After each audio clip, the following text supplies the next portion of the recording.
دا یو خور سوال کړی دی چې حدیث کې خدا راغلی دی چې ښځې له نه دي جایز چې دا نفلي روژه ونیسي او خاوند د هغې په کور کې. نو آیا تعجدو دپاره به هم اجازت لري او د نفلي لمونځ دپاره لکه څنګه چې به نفلي روژې دپاره د خاوند نه اجازت لري؟ الجواب دا خو واضحه ده، حدیث کې راغلي په صحیحینو کې دی چې لا یحل لامرأة ان تصوم وزوجها شاهد الا باذنه. نه دي جایز یو ښځې لره چې هغه روژه ونیسي نفلي او خاوند یي مګر په اجازت د هغه. دا مسله د اجازت چې دی دا په حج کې دی، دا په روژو کې دی، خو په نفلي منځونو کې او په تهجدو کې نه دی. وجه د هغې دا ده روژې کې ولې اجازت ته ضرورت دی؟ ځکه چې د روژې وخت ډېر دی، د سحر د مانځه نه واله سحر د راختو نه واله د ماښام نور ډوبېدو پورې ټیم دی، او په دې کې د خاوند څه حاجت را پېښ شي، ضرورت یې راشي، نو خو وخت ډېر دی، لږ خو نه دی. او سړی ورته چې انتظار وکړي نو هغه ډېر دی. بل دا چې د خاوند خبره منل په زنانه واجب دي او دا روژه نفلي ده او واجب د نفلي نه څه ضروري. خو اوس دا نفلي لمونځ چې تهجد د دې خو دومره وخت نه وي که نه، تهجد چې عام نفلي لمونځ د دې خو ډېر وخت نه دی چې نه بلکل هغه صبر نشي کولی، داسې خو نه ده. او که بالفرض یو خاوند ښځې ته اواز کوي نو هغه په تهجدو ولاړی نو دا لمونځ هم ماتولی شي، کوم علما چې دې قایل دي چې لمونځ ماتېږي.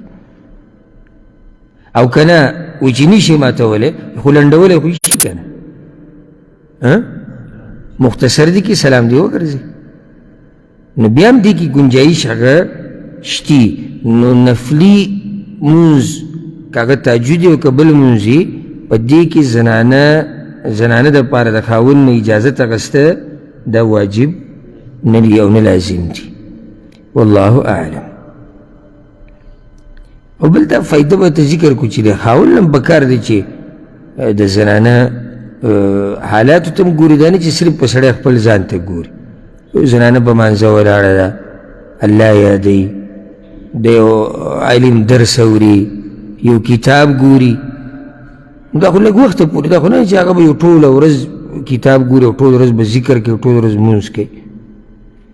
نو سړی هم کله ناکله د جهالت مظاهره کوي چې نه اوس په دې ټیم الا اوس دې ضروري کار چې هغه په هغه ټیم په کار یې جدا خبره ده.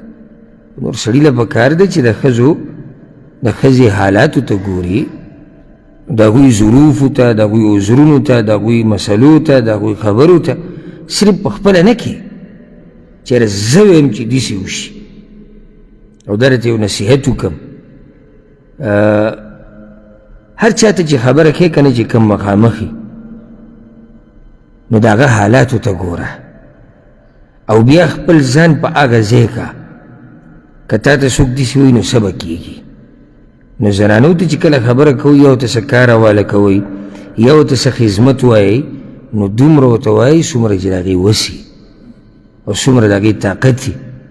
اوس یو زنانه غریبه بیماره کټ کې پرته ده، ورته نو لازم سحر وختي او زما رور له ده او زما پلار له ده او ما له ده او بیا ماښام ده او بیا به کتو چې میخه به م ودرې او بیا غوشان او بیا لرګي او بعضو علاقو کې به کې لرګي به راوړي. دا زیاتې دی.